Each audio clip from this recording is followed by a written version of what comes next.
Կրկնակի հենձեք, մաղաքիա 3:10, շտապ, Աստված այսօր թափում է օրհնություններ, որոնք չեն կարող պարունակվել։ Դադարեցրեք ամեն ինչ, ինչ անում եք հենց հիմա, որովհետև այն, ինչ ես պատրաստվում եմ կիսվել ձեզ հետ հաջորդ մի քանի րոպեների ընթացքում, կարող է արմատապես փոխել ձեր ֆինանսական վիճակը, սկսած այսօրվանից։ Վաղը չէ, հաջորդ շաբաթ չէ, այսօր։ Կա մի հոգևոր սկզբունք, որը քրիստոնյաների 97%-ը գիտի, բայց միայն 3%-ն է իրականում կիրառում։ Իսկ այդ 3%-ը նրանք ապրում են բարեկեցության այնպիսի մակարդակում, որը մյուս 97%-ը անվանում է հաջողություն, արտոնություն կամ նույնիսկ անօրինական։ Բայց դա բոլորովին էլ այդպես չէ։ Դա արմատական հնազանդություն է մաղաքիա 3:10-ին։ Թույլ տվեք պատմեմ ձեզ Կլաուդիայի մասին։ 38 տարեկան, հանրային դպրոցի ուսուցիչ, աշխատավարձը 1700 ռեալ, վարձավճարը 800, 2 երեխա, ամուսնալուծված, շաբաթ-կիրակի օրերին աշխատում է որպես մատնահարդար, ծայրը ծայրին հասցնելու համար։ Ամեն ամիս նույն տանջանքներ, ընտրություն կատարել էլեկտրաէներգիայի վարձը վճարելու եւ բավարար սնունդ գնելու միջև, դստեր դեղորայքի եւ աշխատանքի համար անհրաժեշտ բջջային հեռախոսի մաս վճարման միջև։ Գիտեք այդ զգացողությունը, երբ ֆինանսապես խեղդվում եք, աշխատում եւ փողը պարզապես գոլորշի անում է։ Դա նրա կյանքն էր։ Մինչև միջօրեքշաբթի երեկոյան սրտով կոտրված, խոհանոցի հատակին նստած եւ նայելով այն հաշիվներին, որոնք չէր կարողանում վճարել, նա պատահաբար բացեց Աստվածաշնչը։ Եվ դա համընկած հենց մաղաքիա 3:10-ի հետ։ Նա կարդաց այն 1 անգամ, 2 անգամ, 3 անգամ։ Եվ հետո նա արեց մի բան, որը շրջապատի բոլորը խելագարություն համարեցին։ 1700 ռեալ աշխատավարձով եւ 2000-ից ավելի պարտքերով։ Նա վերցրեց 170 ռեալ եւ հաջորդ կիրակի օրը բերեց այն որպես տասանորդ։ Աշխատավարձի 10%-ը, որը հազիվ էր բավարարում գոյատևելու համար։ Նրա ընկերներն ասում էին, որ նա խելագարվել է։ Մայրն ասում էր, որ նրան թերապիա է պետք։ Նույնիսկ քահանան ինքն ամաչում էր ընդունել այդ գումարը, իմանալով նրա իրավիճակը։ Բայց նա մաղաքիա 3:10-ում կարդացել մի բան, որը ոչ ոք չէր տեսնում։ Դա խնդրանք չէր, դա մարտահրավեր էր։ Բերեք ամբողջ տասանորդը գանձատունը եւ փորձեք ինձ դրանով, ասում է ամենակալ Տերը։ Եվ տեսեք, թե արդյոք չեմ բացի երկնքի դարպասները եւ չեմ թափի այնքան օրհնություն, որտեղ չլինի այն պահելու համար։ Աստված բառացիորեն ասում էր. «Փորձիր ինձ, մարտահրավերն է դիր ինձ, կատարիր քո բաժինը եւ տես ես իմը չեմ անում թե ոչ»։ Սա ամբողջ Աստվածաշունչում միակ տեղն է, որտեղ Աստված ասում է. Դու կարող ես ապացուցել դա ինձ։ Եվ Կլաուդիան որոշեց ընդունել մարտահրավերը։ Գիտեք ինչ պատահեց։ Երկուշաբթի օրը, տասանորդը տալուց 2 օր անց, նա զանգ ստացավ։ Նախկին ուսանողուհիներից մեկը, որը դարձել էր գործարար կին, ցանկանում էր վարձել նրան իր երեխաներին դասավանդելու համար։ Ժամում 300 ռեալ, շաբաթը 2 անգամ, ամսական 1200 լրացուցիչ ռեալ։ Չորեքշաբթի օրը նա էլեկտրոնային նամակ ստացավ։ Քաղաքապետարանը հաստատել էր ուսուցիչների աշխատավարձի հետադարձ բարձրացում, որի մասին նա նույնիսկ չգիտեր։ 600 ռեալ որպես ֆիքսված աշխատավարձի բարձրացում, գումարած 2400 ռեալ հետադարձ աշխատավարձի տեսքով։ Ուրբաթ օրը այն սրահի տերը, որտեղ նա եղունգները հարդարել էր, նրան գործընկերային հարաբերություններ առաջարկեց։ Շահույթի 50%-ը կստանար, եթե նա համաձայներ այնտեղ աշխատել շաբաթական 3 անգամ կեսօր։ 5 օրում, 5 օրում նրա եկամուտը կարող էր եռապատկվել։ Պատահականություն։ Միայն այն դեպքում, եթե դուք հավատաք, որ Կարմիր ծովը նույնպես պատահականորեն է բաժանվել։ Կիսվեք այս տեսանյութով հիմա, որովհետև մինչ դուք դիտում եք, ձեր կոնտակտների ցանկում գտնվողներից մեկը գտնվում է ճիշտ նույն իրավիճակում, ինչ Կլաուդիան, եւ ձեր կիսվելը կարող է լինել այն գործիքը, որն Աստված օգտագործում է այդ մարդու ֆինանսական կյանքը փոխելու համար այսօր։ Նայեք ինձ հետ մաղաքիա 3:10-ի ամբողջական համարին։ Բերեք ամբողջ տասանորդը պահեստ, որպիսի իմ տանը ուտելիք լինի։ Կանգնեք այստեղ, որպիսի իմ տանը ուտելիք լինի։ Խոսքը այն մասին չէ, որ Աստված կարիք ունի քո փողին։ Աստված է տիրապետում ոսկուն ու արծաթին։ Խոսքը այն մասին է, որ դու կարիք ունես հնազանդության, որը կբացի այդ ապահովությունը։ Տասանորդը աստվածային հարկ չէ, այն հոգևոր սերմ է։ Եվ յուրաքանչյուր սերմ իր մեջ ունի ներկառուցված օրենք, բազմացում։ Դուք երբևէ տեսել եք խնձորի սերմ։ Այն փոքրիկ է, աննշան, բայց երբ դուք այն տնկում եք, մեկ սերմը կարող է աճել եւ դառնալ ծառ, որը տարեկան կտա 300 խնձոր, եւ յուրաքանչյուր խնձոր ունի 10 սերմ։ Դա 3000 սերմ է, մեկ սկզբնական սերմից։ Բազմապատկում 3000 անգամ։ Ահա թե ինչ է Աստված առաջարկում մաղաքիա 3:10-ում։ Ոչ թե գումարում, բազմապատկում, բայց դու պետք է տնկես, եւ ոչ վակցի տնկում հաջորդ օրը բերքահավաքի ակնկալիքով, կամ դուք սպասում եք, որովհետև նայեք համարի հաջորդ մասին։ Եվ ապա փորձիր ինձ սրանով, ասում է ամենակալ Տերը։ Ավելի ուշ։ Ոչ թե ամիսներ անց,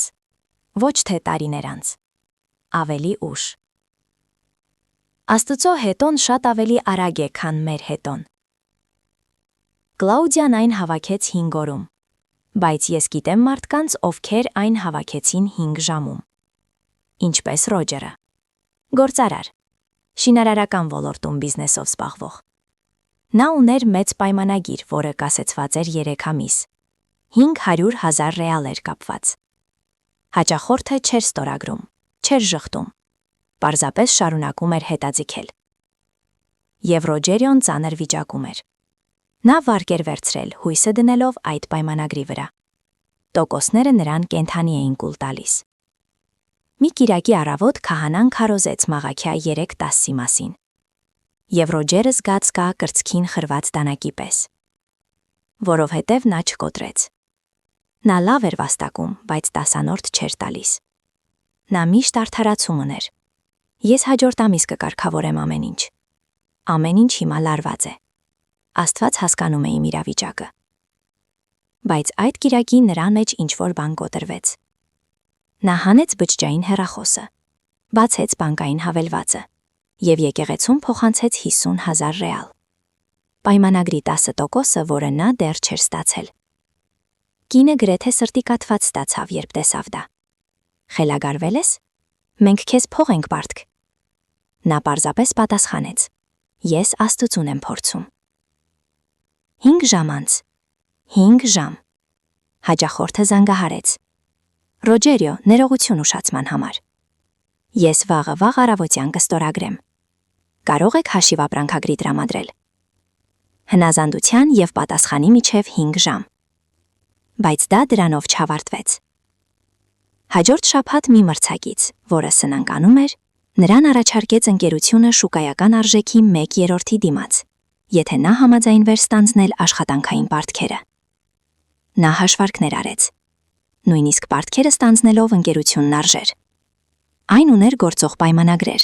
մեքենաներ և մարզված թիմ։ Գործարքը փակվեց։ 1 ամսվա ընթացքում նա կրկնապատկեց իր ընկերության չափը։ 6 ամսվա ընթացքում եկամուտը եռապատկվել է։ Այսօր, 3 տարի անց, նա աշխատանքի է վրցնում 120 մարդու և տարեկան ունի 8 միլիոն շրջանառություն։ Ամեն ինչ սկսվեց 50,000 ռեալ տասանորդից, որը նա տվեց, երբ սնանկացավ։ Հիմա լայքեք այս տեսանյութը, եթե գիտակցում եք, որ տասանորդի բացակայությունը կարող է հենց այն պատճառը լինել, որը խոչընդոտում է ձեր բարգավաճմանը։ Ձեր լայքելը պարզապես ալգորիթմ չէ։ Այն ամեն է։ Այն ես հավատում եմ։ Այն հավատքի հռչակագրիր է։ Բայց որոշ մարդիկ կասեն. «Օ, սա բարգավաճման աստվածաբանություն է։ Սա մանիպուլյացիա է։ Հովիվ, որը պարզապես փող է ուզում»։ Թույլ տվեք շատ հստակ լինել։ Ես սա չեմ հորինում, այն աստվածաշնչում է։ Ես չեմ գրել Մաղաքիա 3:10-ը։ Եվ ավելին, նայեք համարի մնացած մասին։ Եթե ես չբացեմ քեզ համար երկնքի պատուհանները։ Windows, հոգնակի։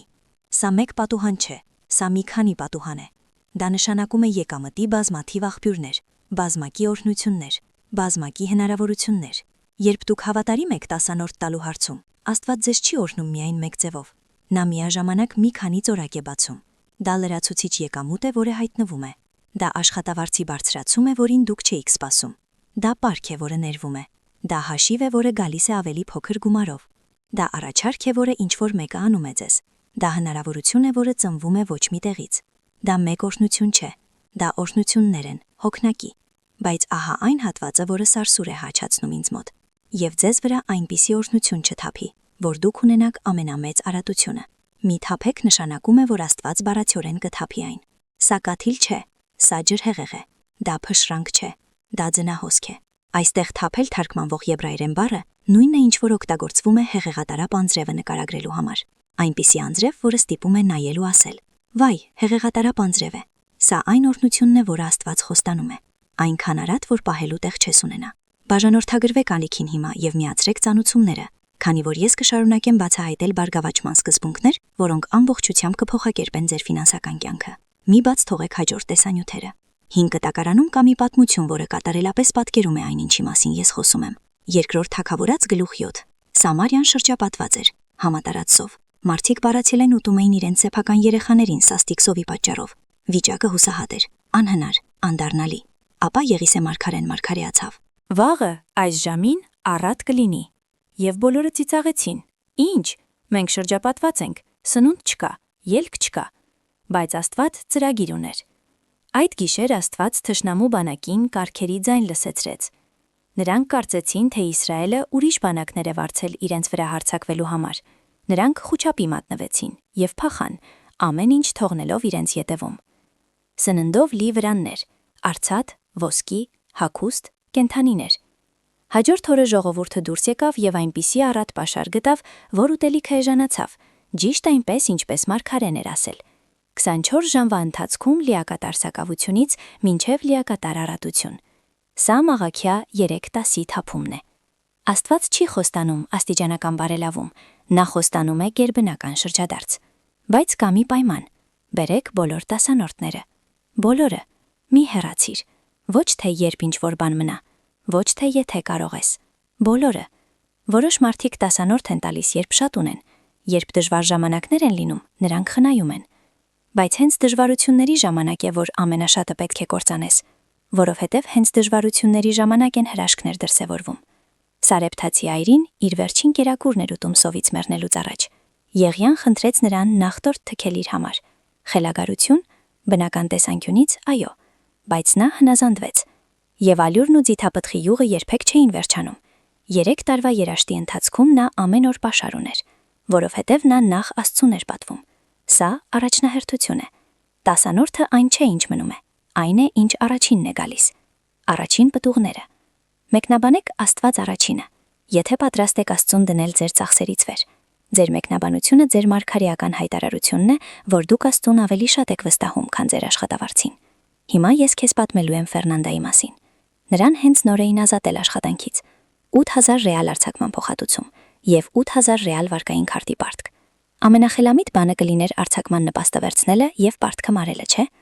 Բայց նա Կիրակի օրը գնաց եկեղեցի եւ լսեց Մաղաքիա 3:10-ի մասին։ Եվ նա զգաց Սուրբ Հոգու հստակ խոսքը։ Նախ դասանորդը, 800 ռեալ դասանորդ, 8000-ից, որը նրան անհրաժեշտ էր պարտքը մարելու համար։ Նա դողում էր, երբ ծրարը մեկնեց։ Նա դուրս եկավ եկեղեցուց եւ ուղիղ գնաց բանկոմատ, քարտով վճարելու համար։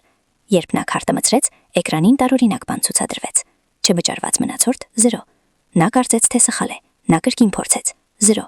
Երկուշաբթի օրը բանկում էր։ Վարի չհաստատեց։ Ինչ որ մեկը մարել էր նրա պարտքը։ Վճարված էր 8000 ռեալ, բայց թե ով այդ մասին գրառում չկար։ Համակարգը ցույց էր տալիս միայն արտաքին վճարումը կատարված է։ Նույնիսկ այսօր 7 տարի անց նա չգիտի, թե ով է վճարել, բայց գիտեմ, Աստված էր, որ պատվում էր նրա հավատարմությունը, եւ դա դրանով չավարտվեց։ 2 շաբաթ անց նրան կանչեցին հարցազրույցի, որը 2 անգամ ավելի էր վարձատրվում, քան նրա նախորդ աշխատանքը։ 1 ամիս անց նա անսպասելի ժառանգություն ստացավ մահացած հեռավոր մորաքրոջից 35000 ռեալ։ 2 ամսում նա աշխատանքից ազատվածից եւ պարտքերի մեջ լինելուց դարձավ կրկնակի շատ վաստակող եւ խնայված գումար ունեցող աշխատակցուհի։ Գերբնական բազմապատկում, բայց այն սկսվեց արմատական հնազանդության 800 ռեալով։ Կիսվեք սրանով ձեր ստորիներում հիմա, որովհետև այս տեսանյութը ձեզ պատահական չի հասել, եւ ձեր սոցիալական ցանցերում կա մեկը, ով այսօր պետք է այս որոշումը կայացնի։ Եղեք Աստծո գործիքը այդ մարդու կյանքում։ Մաղաքիա 3:10-ում կա եւս մեկ մանրամասնություն, որը շատերը անտեսում են։ Երկնքի պատուհանները բացելու եւ օրհնություններ թափելու խոստումից հետո Աստված շարունակում է 11-րդ համարում, եւ քո պատճառով ես կհանդիմանեմ կուլ տվողին։ Կանգար։ Ինչ է կուլ տվողը։ Դա ամեն ինչ է, որ կուլ է տալիս քո փողերը, առանց դու դա գիտակցելու։ Մեքենան է, որ անընդհատ փչանում է, բջջային հեռախոսն է, որ ընկնում է եւ կոտրում էկրանը, խողովակն է, որ պայթում է, սառնարանն է, որ այրվում է, տուգանքն է, որին դուք չէիք սպասում, հիվանդությունն է, որ ծախսեր է առաջացնում, անարդար աշխատանքային դատական հայցն է։ Սրանք այն ծախսերն են, որոնք հայտնվում են ոչ մի տեղից եւ կլանում են ձեր բյուջեն։ Բոլորներ իրենց ֆինանսական կյանքում ունեն փող որսալու նպատակ, բայց Աստված խոստանում է, որ երբ դուք հավատարմորեն դասանորդ եք վճարում, նա կհանդիմանի կուլ տվողին։ Գիտեք, թե ինչ է նշանակում նախատեր։ Դա նշանակում է հրամայել մեկին կանգ առնել, դա նշանակում է արգելապատներ դնել։ Դա բառացիորեն Աստված է պաշտպանում ձեր փողերը։ Ես հանդիպեցի մի զույգի, ովքեր սկսեցին հավատարմորեն դասանորդ վճարել։ Առաջին ամսում մեքենան, որը միշտ փչանում էր, դադարեց խնդիրներ ունենալուց։ Այն պարզապես կանգ առավ։ Երկրորդ ամսում նրանք հետ ստացան այն գումարը, որը 5 տարի տևած դատական գործընթացից կորած էին ճանաչել։ Երրորդ ամսում նրանք հայտնաբերեցին, որ 3 տարի շարունակ անհիմն բանկային վճար էին վճարել։ Բանկը վերադարձրեց ամբողջ գումարը՝ 2400 ռեալ։ Սրանք նոր ձեռքբերումներ չէին, դա վատնված գումար էր, եւ Աստված վերականգնում էր այն, որովհետև նա նախատել էր կուլ տվողին, եւ նայեք 11-րդ համարի վերջում։ Որբեսի նա չկորցնի քո երկրի պտուղը, եւ քո որդատունքը դաշտում չանհետանա պտուղ տալուց, ասում է Զորքերի Տերը։ Հողի պտուղը այն ամենն է, ինչի համար դուք աշխատում եք ձեռք բերել։ Ձեր աշխատավարձը, ձեր բիզնեսը, ձեր ներդրումը։ Աստված խոստանում է, որ ձեր աշխատանքը ապարդյուն չի լինի, որ ձեր տնկածը պտուղ կտա, որ ձեր ջանքերը արդյունք կտան։ Որոշ մարդիկ աշխատում են, աշխատում եւ երբեք ոչ միտեղ չեն հասնում։ Դա պայմանավորված է նրանով, որ կուլ տվողը ուտում է միրգը նախքան այն հավաքելը։ Բայց երբ Աստված հանդիմանում է կուլ տվողին, դուք սկսում եք տեսնել ձեր ջանքերի արդյունքները։ Խոսքը քիչ աշխատելու մասին չէ, խոսքը օծմամբ աշխատելու մասին է։ Արագած 10:22-ում ասվում է. Տիրոջ օրհնությունը հարստություն է բերում, եւ նա դրան վիշտ չի ավելացնում։ Դուք կարող եք օրական 16 ժամ աշխատել եւ միևնույն ժամանակ սննակացած լինել, կամ կարող եք 8 ժամ աշխատել Աստծո օրհնությամբ եւ բարգավաճել։ Տարբերությունը քանակը չէ, այն օծումն է, եւ օծումը գալիս է հնազանդության միջոցով։ Լայքեք եւ պահպանեք այս տեսանյութը։ Դուք պետք է վերադառնաք այստեղ, երբ գայթակղվեք տասանորդը չվճարելու հարցում, եւ այն կգա ամեն ամիս, բայց հիմա դուք ունեք աստվածաշնչյան փաստարկներ, որոնց պետք է դիմադրել։ Թույլ տվեք ձեզ մի քանի ուղիղ հարցեր տալ։ Դուք հավատարմորեն տասանորդ վճարել եք։ Եթե այո, ապա որքան ժամանակով, որովհետև Մաղաքիա 3:10-ի արդյունքները միշտ չեն, որ անմիջապես են լինում, բայց երաշխավորված են։ Եթե 6 ամիս է տասանորդ եք տալիս եւ դեռ փոփոխություն չեք նկատել, մի հանձնվեք, շարունակեք, հունձը մոտենում է։ Եթե 1 տարի տասանորդ եք վճարում եւ որևէ արդյունք չեք տեսել, ստուգեք ճիշտ եք վճարում տասանորդը։ Ձեր համախառն եկամտի 10%, այլ ոչ թե զուտ եկամտի։ Այն բերում եք պահեստ ձեր տեղական եկեղեցի, այլ ոչ թե ցրում եք այն։ Եթե դուք տասանորդ չեք տալիս, հարցն այն է ինչու։ Վախ, Աստված ավելի մեծ է, քան քո վախը։ Պարտքեր, Աստված ավելի մեծ է, քան քո պարտքերը։ Անհավատություն, Աստված ասաց. «Փորձեք ինձ սրանով»։ Նա մարտահրավեր է նետում ձեզ փորձելու իրեն։ Ոմանք ասում են. «Երբ ինչ-որ բան մնա, ես տասանորդ կվճարեմ», բայց երբեք էլ չի մնում։ Որովհետև դուք փորձում եք հնձել առանց ցանելու, եւ դա այդպես չի աշխատում բնական աշխարհում։ Ինչու պետք է այն աշխատի հոգևոր աշխարհում։ Թույլ տվեք ձեզ գործնական ռազմավարություն առաջարկել։ Եթե դուք երբեք տասանորդ չեք վճարել եւ վախենում եք սկսել 10%-ից, սկսեք 1%-ից։ Այո, ճիշտ է, 1%։ Այն իդեալական չէ, այն կատարյալ չէ, բայց սա սկիզբ է։ Աստված պատվում է նույնիսկ ամենափոքր սկիզբները։ Առաջին շաբաթում տվեք 1%, երկրորդ շաբաթում 2%, երրորդ շաբաթում 3%։ 10 շաբաթվա ընթացքում դուք հասաք 10%-ի եւ նույնիսկ միանգամից չզգացիք ազդեցությունը։ Եվ ես երաշխավորում եմ, առաջին մի քանի շաբաթների ընթացքում դուք արդեն կսկսեք տեսնել Աստծուն գործողության մեջ, որովհետև խոսքը քանակի մասին չէ, խոսքը հնազանդության մասին է։ Այրին 2 մետաղադրամ տվեց, եւ Հիսուսն ասաց, որ նա բոլորից ավելին տվեց, որովհետև նա տվեց իր ամբողջ ունեցվածքը։ Աստված քանակը չի չափում, նա չափում է զոհաբերությունն ու հավատքը։ Մեկնաբանեք ես կսկսեմ, եթե որոշում եք կայացնում հիմա հավատարիմ լինել տասանորդում, ոչ թե վաղը, այսօր։ Ձեր մեկնաբանությունը ձեր ուխտն է Աստծո հետ։ Մաղաքիա 3-ում կա մի վերջին մաս, որը ամեն ինչի գագաթնակետն է։ 12-րդ համարում գրված է. «Եվ բոլոր ազգերը ձեզ երանելի կկոչեն, որովհետև դուք կլինեք հաճելի երկիր», ասում է Ամենակալ Տերը։ Երբ դուք ֆինանսական հնազանդությամբ եք քայլում Աստծո հետ, ձեր շրջապատի մարդիկ նկատում են դա։ Նրանք չեն հասկանում, թե ինչպես եք դուք ծաղկում, ինչպես եք խաղաղություն զգում, ինչպես են հավասարակշռված ձեր ֆինանսները։ Եվ նրանք կհարցնեն ձեզ, եւ դուք կունենաք հնարավորություն վկայելու։ Սա է նշանակում բոլոր ազգերը ձեզ երանելի կկոչեն։ Դուք կլինեք բարգավաճման խորհրդանիշ, ոչ թե խելացիության, այլ հնազանդության միջոցով։ Եվ հիանալի երկիր նշանակում է, որ ձեր կյանքը ուրախության աղբյուր կլինի Աստծո համար։ Նա ուրախ կլինի ձեզ օրհնելով, որովհետև դու հավատարիմ ես։ Գիտեք տասանորդի մասին ավելի խորը ճշմարտությունը։ Դա փողի մասին չէ, այդպես երբեք էլ չի եղել։ Խոսքը վստահության մասին է։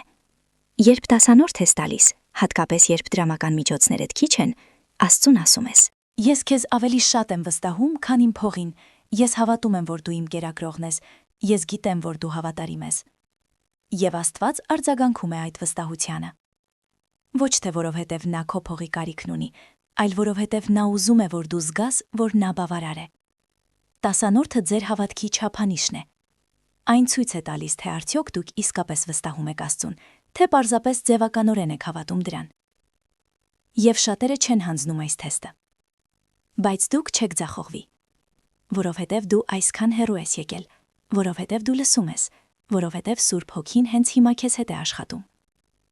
Այսպիսով որոշում կայացրեք։ Այսօր կարևոր չէ, թե որքան ես վաստակում, կարևոր չէ, թե որքան ես պարտք, կարևոր չէ, թե որքան անհնար է թվում դա։ Մի կողմ դրեք եկածի 10%-ը և տարեք գանձատուն։ Եվ ապա Աստծուն փորձության ենթարկեք։ Մարտահրավեր նետեք նն կատարել Մաղաքիա 3:10, որովհետև նա կկատարի այն։ Երկնքի պատուհանները կբացվեն ձեզ համար։ Անզուսպ օրհնություններ կթափվեն։ Կուլ տվողը կհանդիմանվի, և դուք կրկնակի պարգև կստանաք։ Ոչ թե որովհետև դու դրան արժանի ես, այլ որովհետև նա հավատարիմ է։ Կիսվեք այս տեսանյութը 5 մարդու հետ հենց հիմա։ Մեկնաբանություններում նշեք այն մարդկանց, ովքեր պետք է լսեն սա։ Եղեք համարձակ, որովհետև այսօր կարող եք փոխել մեկի ֆինանսական ճակատագիրը։ Եվ ձեզ համար ովքեր դիտում են, վաղը առավոտյան, երբ ստանաք ձեր աշխատավարձը, միջնորդավճարը, բոնուսը, հիշեք այս տեսանյութը։ Հաշիվը վճարելուց առաջ, գնում կատարելուց առաջ, որևէ բանից առաջ։ Տասանորդը մի կողմ դրեք և վերցրեք այն ուրախությամբ, որովհետև դուք մարդկանց չեք տալիս, դուք ցանում եք թագավորության մեջ։ Եվ թագավորությունում ցանված յուրաքանչյուր սերմը վերադառնում է բազմապատկված։ Այսօր սկսվում է կրկնակի բերքահավաքը։ Անհնարին օրհնությունները սկսվում են հիմա։ Երկնքի պատուհանների դռները ճռում են, պատրաստվում են ամբողջությամբ բացվել քո կյանքի վրա։ Դուք պարզապես պետք է անեք հնազանդության առաջին քայլը։ Եվ Աստված անում է մնացածը։ Մաղաքիա 3:10 առաջարկ չէ։ Դա հրավեր է։ Դա մարտահրավեր է։ Դա խոստում է։ Ընդունեք հրավերը։ Ընդունեք մարտահրավերը։ Ընդունեք խոստումը։ Եվ պատրաստվեք ինքներդ ձեզ, որովհետև ձեր ֆինանսական կյանքը երբեք այլևս նույնը չի լինի։ Երկնքի պատուհանները բացվում են։ Եվ ինչ է հաջորդը լինելու, այն չի տեղավորվի։ Հիսուսի անունով։ Ամեն։